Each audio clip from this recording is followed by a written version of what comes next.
देशातील विश्वगुरु यांच्या विचारातून आपण बघता की न्यायालयातून गॅस काढण्याचा पूर्ण देशामध्ये प्रयोग चालू आहे।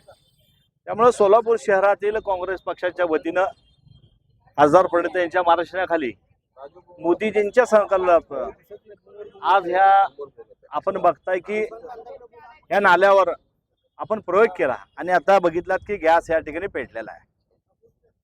संपूर्ण आता तुम्ही या लोकांनी बघितलं की नाल्यामध्ये पाईप टाकल्यानंतर मोदीजींनी जसं देशाला सांगितलं आणि तिकडं पाईप टाकल्या या ठिकाणी गॅस पेटलेला आहे।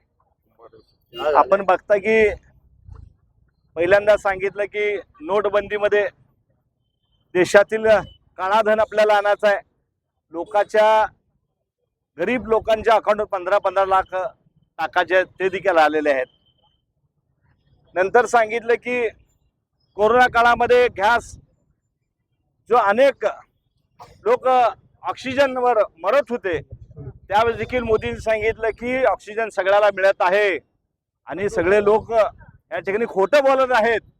त्यातील अनेक लोक त्या ठिकाणी देशामधले महाराष्ट्रामध्ये सोलापूर शहरामध्ये दगावले गेलेले आहेत। आता देखील तुम्ही बघता की मोदीजी सांगतायत की देशामध्ये राज्यामध्ये गॅस कुठेही तुटत नाही आणि त्यांच्या संकल्पना बघताय की सगळे गॅस निर्मिती या ठिकाणी चालू आहे। त्यामुळे काँग्रेस पक्षाच्या वतीनं आम्ही त्यांच्या जे विचारातून या ठिकाणी हे गॅस आता सक्सेसफुल झालेला आहे। मोदीजी हे देशाचे सक्सेसफुल जे किती लोकांना उल्लूमध्ये काढायचं हे खऱ्या अर्थानं मोदीजीकडनं शिकलं पाहिजे। लोकांना थाळी वाजवायला सांगितलं। अनेक हिरो नटनट्या अमिताभ बच्चन देखील टाळ्या वाजवले। अनेक लोकांना दिवे लावायला लागले, मेणबत्त्या लावायला सांगितले आणि आता त्यांनी सांगतायत की राज्यामध्ये त्यांचे जे महाराष्ट्राचे मुख्यमंत्री ते सांगतायत की अजिबात कोण या ठिकाणी खोटं बोलायचं नाही, सगळीकडे सुळीत चाललंय, गॅस सगळ्याला मिळू लागलाय। मग 2-2 किलोमीटर अंगा काय लोक उगं बाहेर पडतात का? पण आज राज्यात महाराष्ट्रात नाही अनेक राज्यामध्ये तुम्ही बघता की लोकांच्या गॅससाठी रांगा लागलेल्या आहेत, तरी देखील ह्या राज्यकर्त्यांना डोळे उघडायला तयार नाहीत आणि फुल बोलायचं खोटं बोलायचं की राज्यामध्ये गॅस आहे, इकडे लोक मरीगा नाहीत, पण खोटं बोलायची एक हद्द असते।